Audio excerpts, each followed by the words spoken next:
Article 21 of the Indian constitution ഭരണഘടനയിലെ article 21 അഥവാ അനുച്ഛേദം 21 വ്യക്തി സ്വാതന്ത്ര്യവും ഇന്ത്യൻ ഭരണഘടനയിലെ വളരെ പ്രധാനപ്പെട്ട ഒരു അനുച്ഛേദം ആണ് ആർട്ടിക്കിൾ 21 എന്ന് പറയുന്നത്. ഈ അനുച്ഛേദ പ്രകാരമാണ് പറയുന്നത്, നിയമം വഴി സ്ഥാപിച്ച നടപടിക്രമം അനുസരിച്ചല്ലാതെ ഒരു വ്യക്തിയെയും അയാളുടെ ജീവനും വ്യക്തി സ്വാതന്ത്ര്യവും തടസ്സപ്പെടുത്താനോ നഷ്ടപ്പെടാനോ പാടുള്ളതല്ല. സിവിൽ സർവീസിന് പഠിക്കുന്ന സമയത്താണ് ഞാൻ ഈ ഇന്ത്യൻ കോൺസ്റ്റിറ്റ്യൂഷനെ കുറിച്ചും ഭരണഘടനയെക്കുറിച്ചും ആധികാരികമായിട്ട് പഠിക്കാൻ തുടങ്ങിയത്. ആ സമയം വരെ എനിക്കും അറിയില്ലായിരുന്നു ഇന്ത്യൻ ഭരണഘടനയിൽ ഇങ്ങനെ ഒരു ആർട്ടിക്കിൾ ഉണ്ട് എന്നും അത് നമ്മുടെ വ്യക്തി സ്വാതന്ത്ര്യത്തിനും അല്ലെങ്കിൽ ജീവനും ഒക്കെ തരുന്ന പ്രൊട്ടക്ഷൻ എത്ര മാത്രമാണ് എന്നും. നമ്മൾ ചെറിയ ക്ലാസ്സിൽ തന്നെ കുട്ടികളെ പഠിപ്പിക്കും, മോഷ്ടിക്കുന്നത് തെറ്റാണ്, അല്ലെങ്കിൽ മറ്റൊരാളെ ഉപദ്രവിക്കുന്നത്, ശാരീരികമായി ഉപദ്രവിക്കുന്നത് തെറ്റാണ് എന്നൊക്കെ പറയും. അപ്പം അങ്ങനെ കാരണം നിയമപരമായി ശിക്ഷ ലഭിക്കാവുന്ന കുറ്റകൃത്യങ്ങളിൽ പെടുന്നതാണ് ഏതൊക്കെ, ഈ പറഞ്ഞിട്ടുള്ള മോഷണമായാലും അല്ലെങ്കിൽ മറ്റു തരത്തിലുള്ള എന്താ പറയുക, മറ്റൊരാളെ ഉപദ്രവിക്കുന്നത്. പലരും അത് ശിക്ഷ ഭയന്നിട്ട് ചെയ്യാതിരിക്കുന്നവരുമുണ്ട്. സിവിക് സെൻസ് അല്ലെങ്കിൽ മൊറാലിറ്റി, ഒരാളുടെ ധാർമ്മിക ബോധം അതിൻ്റെ പുറത്ത് ചെയ്യാതിരിക്കുന്നവരും രണ്ട് തരത്തിലുണ്ട്. എന്നാൽ ആ സമൂഹത്തിൽ ആ ഓർഡർ മുന്നോട്ട് പോകുന്നത് നിയമപരമായിട്ട് അതൊരു കുറ്റകൃത്യമായിട്ട് നമ്മൾ അതിനെ അംഗീകരിച്ചത് കൊണ്ട് തന്നെയാണ്. അതുപോലെ തന്നെ നമ്മൾ വളരെ നോർമലൈസ് ചെയ്യുന്ന കുറച്ച് കുറ്റകൃത്യങ്ങളുണ്ട്. അതിലൊന്നാണ് എനിക്ക് പലപ്പോഴും തോന്നിയിട്ടുള്ളത് ആർട്ടിക്കിൾ 21 ഒരു വയലേഷൻ എന്ന് പറയുന്നത്. മറ്റൊരാളുടെ പേഴ്സണൽ സ്പേസ് മാനിച്ച് പെരുമാറുക എന്ന് പറയുന്നത് ഒന്ന് ഉയർന്ന രീതിയിൽ ചിന്തിക്കുന്ന വ്യക്തികളുടെ ഒരു സ്വഭാവമായിട്ടാണ് പൊതുവെ കണക്കാക്കാറ്. മറ്റൊരാളുടെ പേഴ്സണൽ സ്പേസ് മാനിച്ചിട്ട് അവരോട് പെരുമാറുക എന്നത് പലപ്പോഴും സമൂഹത്തിൽ പലർക്കും സാധിക്കാറില്ല. പലരുടെയും ഒരു ആറ്റിറ്റ്യൂഡ്, എനിക്കെല്ലാം അറിയാം, ഞാനെല്ലാം തികഞ്ഞ ആൾക്കാരും മറ്റൊരാൾ ഒന്നും അറിയാത്ത ഒരു വ്യക്തിയാണ്, അതുകൊണ്ട് ഞാൻ പറഞ്ഞതൊക്കെ അനുസരിക്കാൻ മറ്റുള്ളവരെ ബാധ്യസ്ഥരാണ് എന്നുള്ളൊരു കാഴ്ചപ്പാടാണ്. അവിടെ ഒരിക്കലും ഒരു സജഷൻ മുന്നോട്ട് വയ്ക്കുകയോ ഉപദേശവും അല്ല. അധികാരത്തിന്റെയും അടിച്ചമർത്തലിന്റെയും ഭാഷ നമുക്ക് പല സ്ഥലത്തുനിന്നും കേൾക്കാം. അപ്പൊ ഇവിടെയൊക്കെ വയലേറ്റ് ചെയ്യപ്പെടുന്ന ഒരു ആർട്ടിക്കിളാണ് ആർട്ടിക്കിൾ 21 എന്ന് പറയുന്നത്.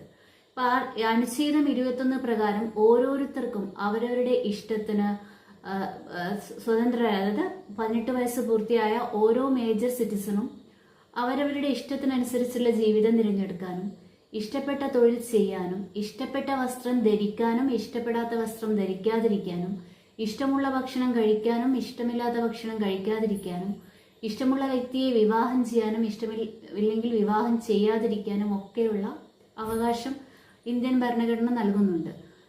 പക്ഷേ ഈ വ്യക്തി സ്വാതന്ത്ര്യം സമൂഹത്തിലെ ചില ആൾക്കാരിലേക്ക് വരുന്ന സമയത്ത് അത് പലപ്പോഴും പാലിക്കപ്പെടുന്നില്ല, അല്ലെങ്കിൽ അതിനെ ബഹുമാനിക്കപ്പെടുന്നില്ല. അപ്പോൾ ഒരു ചോദ്യം ചോദിക്കാം, ഇതിനെ ലംഘിക്കുന്നത് കുറ്റകൃത്യമാണോ, കുറ്റകരമാണോ? തീർച്ചയായിട്ടും അതെ. ഒരുപാട് വകുപ്പുകളുണ്ട്. അത് ആ ചെയ്യുന്ന പ്രവൃത്തിയുടെ സ്വഭാവം അനുസരിച്ചായിരിക്കും. ഇപ്പം മറ്റൊരാളൊരു ഡിസിഷൻ എടുത്തു, അത് അവരുടെ ഭക്ഷണ കാര്യമായിക്കോട്ടെ, അല്ലെങ്കിൽ അവരുടെ വിവാഹ കാര്യങ്ങളായിക്കോട്ടെ, അവരുടെ കരിയർ ആയിക്കോട്ടെ, ഇതിലൊക്കെ ഒരാൾ ഒരു ഡിസിഷൻ എടുത്താൽ അത് നിയന്ത്രിക്കാൻ വേണ്ടിയിട്ട് അവരെ ഭീഷണിപ്പെടുത്തുക, അല്ലെങ്കിൽ അവരെ അതിൽ നിന്ന് പിന്മാറാൻ ശ്രമിക്കുക, അവരുടെ വ്യക്തിസ്വാതന്ത്ര്യത്തിലേക്ക് അനാവശ്യമായി ഇടപെടുക എന്നതൊക്കെ പറയുന്നത് ക്രിമിനൽ ഇന്റിമിഡേഷൻ ചാർജ് വരുന്ന 2 വർഷം വരെ ശിക്ഷ കിട്ടാവുന്ന ഒരു കുറ്റകൃത്യമാണ്. പിന്നെ ഫോഴ്സ്ഡ് മാരേജ്, അനാവശ്യമായിട്ട് ഒരാളുടെ മാരേജിന് നിർബന്ധിക്കുക, അത് ഇഷ്ടമില്ലാതെ ഒരാളുടെ വിവാഹം നടത്താൻ ശ്രമിക്കുന്നത് 10 വർഷം വരെ ശിക്ഷ കിട്ടാവുന്ന കുറ്റമാണ്, തടവ് ശിക്ഷ ലഭിക്കാവുന്ന കുറ്റമാണ്. അപ്പൊ ഇതൊക്കെ നിയമപ്രകാരം കുറ്റമാണ് എന്ന് പറയുന്നെങ്കിലും നമ്മൾ അതിൻ്റെ ഒരു നോർമലൈസേഷന്റെ ഭാഗമായിട്ട് ഇതൊക്കെ ഒരു രീതി, അതൊന്നും തെറ്റല്ല എന്നൊരു മനോഭാവം ചില സമൂഹത്തിന്റെ ചില വിഭാഗം ആൾക്കാർക്കിടയിലും ഇപ്പോൾ കാണപ്പെടുന്നുണ്ട്. നിയമപ്രകാരം ഇതൊക്കെ കുറ്റകൃത്യമാണ്, ഇതിനുള്ള ശിക്ഷകളും ഉണ്ടെങ്കിലും ചില വിഭാഗം ആൾക്കാർക്കിടയിലെങ്കിലും ഇതൊരു കുറ്റകൃത്യമായി കാണപ്പെടുന്നില്ല. ഒന്നുകിൽ ഇവർ ഇതിനെ നിയമത്തെക്കുറിച്ചുള്ള അജ്ഞതയായിരിക്കാം, അല്ലെങ്കിൽ നിയമത്തോടുള്ള ഭയം ഇല്ലായ്മയായിരിക്കാം. പക്ഷെ രണ്ടു തരത്തിലായാലും എന്താണ് ഇതിനെ ഇവിടുത്തെ നിയമപ്രകാരം അവർ ചെയ്യുന്നത് തെറ്റ് തന്നെയാണ്. അതുകൂടാതെ അനാവശ്യമായിട്ട് ഒരാൾ നമ്മുടെ ജീവിതത്തിൽ ഇടപെട്ട് പ്രശ്നങ്ങൾ ഉണ്ടാക്കുകയാണെങ്കിൽ നമ്മൾക്ക് കോർട്ടിൽ പോയിട്ട് ഇൻജക്റ്റീവ് ഓർഡർ എടുക്കാം. ആ വ്യക്തി കാരണം മാനസികമായിട്ട് ബുദ്ധിമുട്ടുണ്ടാകുകയും നമുക്ക് മറ്റെന്തെങ്കിലും പ്രശ്നങ്ങൾ വരികയാണെങ്കിലോ അല്ലെങ്കിൽ അത് ഭീഷണിയുടെ തരത്തിലോ മറ്റോ ആണെങ്കിൽ ആ വ്യക്തി നമ്മുടെ ജീവിതത്തിൽ ഇടപെടരുത് എന്ന് പറഞ്ഞിട്ട് കോർട്ട് ഇൻജക്റ്റീവ് ഓർഡർ പുറപ്പെടുവിക്കും.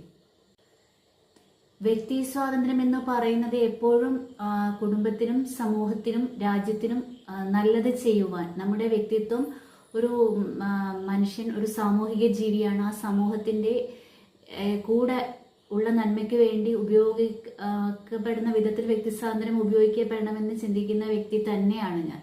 പക്ഷെ ഇങ്ങനെയൊന്നും അല്ലാതെ സ്വന്തം വ്യക്തി സ്വാതന്ത്ര്യവും ജീവിതവും ഒരു തരത്തിലും നമുക്ക് ആക്സെപ്റ്റ് ചെയ്യാൻ പറ്റാത്ത രീതിയിൽ ജീവിക്കുകയും മറ്റുള്ളവരുടെ ജീവിതത്തിലേക്ക് ഇടപെട്ടിട്ട് ഒരുപാട് പ്രശ്നങ്ങൾ ഉണ്ടാക്കുകയും ചെയ്യുന്നത് ചില മനുഷ്യരെ കണ്ടിട്ടുണ്ട്. ഇപ്പം എൻ്റെ ജീവിതത്തിൽ ഞാൻ അറിഞ്ഞുകൊണ്ട് ആരെയും ഉപദ്രവിക്കാൻ പോയിട്ടല്ല എനിക്ക് ഏറ്റവും കൂടുതൽ ശത്രുക്കൾ ഉണ്ടായത് ഞാൻ വ്യക്തിപരമായിട്ട് എൻ്റെ ജീവിതത്തിൽ എടുത്ത ചില തീരുമാനങ്ങൾ കൊണ്ട്.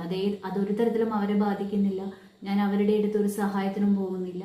തിരിച്ച് അവരിൽ നിന്ന് അവരുടെ ഒരു കാര്യത്തിൽ ഇടപെടുന്നതുമില്ല. പക്ഷെ അവരുടെ കാഴ്ചപ്പാടിന് വിരുദ്ധമായി അല്ലെങ്കിൽ അവർ ചിന്തിച്ച രീതിയിലല്ല ഒരാൾ പോകുന്നത് എന്ന് കാണുന്ന സമയത്ത് ചില മനുഷ്യർക്ക് ഉണ്ടാകുന്ന ഒരു തരം എന്താ പറയുക, അത് ആക്സെപ്റ്റ് ചെയ്യാനുള്ള ഒരു വിമുഖത. ഈ വ്യക്തി സ്വാതന്ത്ര്യത്തെ കുറിച്ച് പറയുമ്പോൾ നമ്മൾ എപ്പോഴും ചിലർ പറയും ഇതൊക്കെ ഉയർന്ന ചിന്തിക്കുന്ന ആൾക്കാരുടെ കാര്യമാണ് അല്ലെങ്കിൽ വിദ്യാഭ്യാസം കൂടിയ ആൾക്കാരുടെ കാര്യമാണെന്നൊക്കെ പറയുമ്പോൾ ഒരു തരത്തിൽ ശരിയാണ്. വിദ്യാഭ്യാസം കൂടിയ ആൾക്കാർക്ക് എന്തിനെ കുറിച്ചറിയാം, അവർക്ക് നിയമത്തെക്കുറിച്ച് അറിയാം, നിയമവശങ്ങളെ കുറിച്ചറിയാം. അവരെപ്പോഴും ഇതിനെ മാനിക്കാനും ഇതുമായിട്ട് ആ രീതിയിൽ അതിനെ എടുക്കാൻ അവർക്ക് കഴിയും. അല്ലാത്ത ഇതിന് പൊതുവെ ഒരു ജനറലായിട്ട് നോക്കുവാണെങ്കിൽ ഇതിൽ വിദ്യാഭ്യാസം കൂടിയ ആൾക്കാർ പോലും തന്നെ പോലെ ഒരു വ്യക്തി സ്വാതന്ത്ര്യമുള്ള ഒരു വ്യക്തിയാണ് മറ്റേത് എന്ന് മനസ്സിലാക്കി ആ പേഴ്സണൽ സ്പേസ് റെസ്പെക്ട് ചെയ്യാൻ എല്ലാവരും തയ്യാറാവുന്നതെന്നായിട്ട് നമുക്ക് കാണാൻ സാധിക്കില്ല.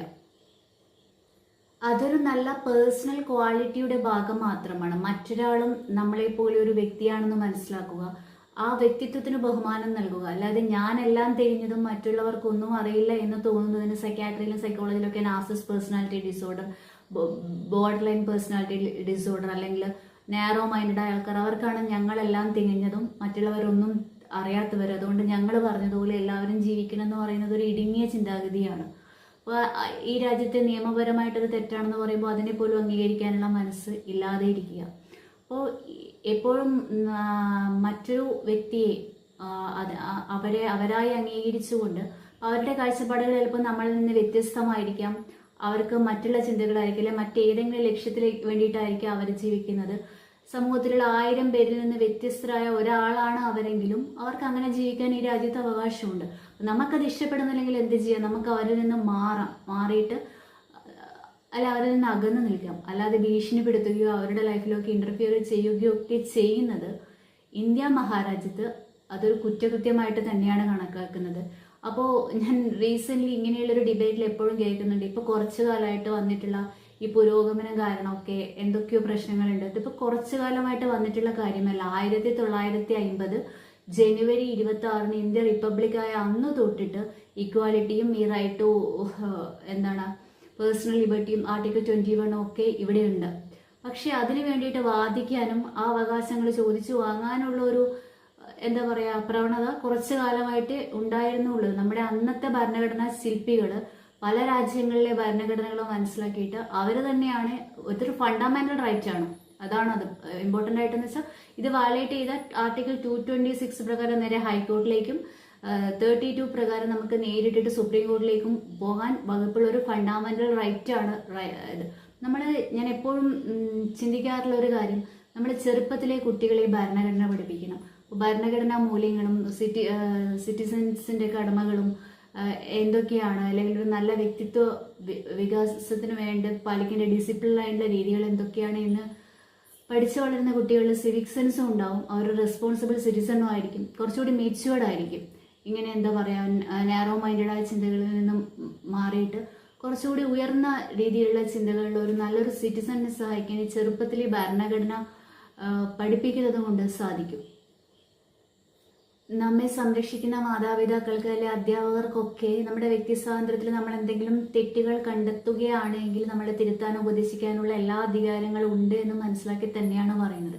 പക്ഷെ നമ്മളെ ഒരു തരത്തിലും സംരക്ഷിക്കാത്ത, ഒരു തരത്തിലും സംരക്ഷിക്കാൻ തയ്യാറല്ലാത്ത, ഫൈനാൻഷ്യലായോ അല്ലാതെയോ ഒരു സഹായവും ചെയ്യാത്ത ചില മനുഷ്യർ എന്നും നമ്മെ വേട്ടയാടിക്കൊണ്ടിരിക്കുന്നു, അല്ലെങ്കിൽ നമ്മുടെ കാര്യത്തിൽ ഇന്റർഫിയർ ചെയ്തുകൊണ്ടിരിക്കുന്നു. ഇവരെ പേടിച്ചിട്ട് റീസെന്റ് ആയിട്ട് കുറച്ച് ന്യൂസൊക്കെ കണ്ടു, ഇങ്ങനെയുള്ള കുറച്ച് ആൾക്കാരെ പേടിച്ചിട്ടുള്ള ചില പ്രവണതകൾ.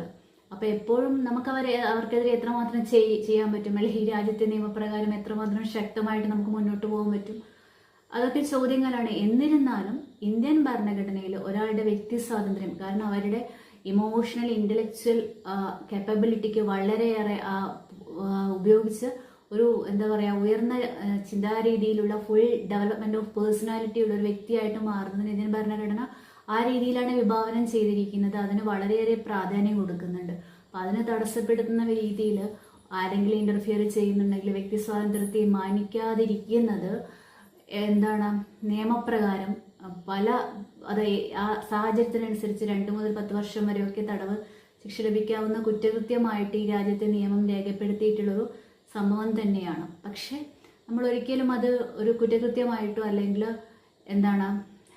മറ്റുള്ളവരുടെ ഒരു പേഴ്സണൽ സ്പേസ് നമ്മളെപ്പോലെ തന്നെ റെസ്പെക്റ്റ് കൊടുത്ത് പെരുമാറാനോ എന്തോ ചില മനുഷ്യർക്ക് എപ്പോഴും വൈമുഖ്യമുള്ളതായിട്ട് തോന്നിയിട്ടുണ്ട്.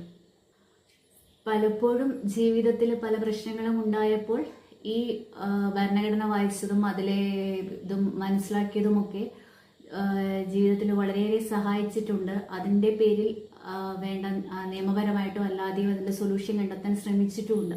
അപ്പം ഞാനിപ്പോൾ പറഞ്ഞത് ആർട്ടിക്കിൾ 21 ഒരു ചെറിയൊരു ആമുഖം മാത്രമാണ്. വളരെ വിശാലമായ ഇന്റർപ്രിട്ടേഷനും അതുമായിട്ട് ബന്ധപ്പെട്ട ഇതൊക്കെ ഒരുപാടുള്ള ഒരു ആർട്ടിക്കിളാണ്.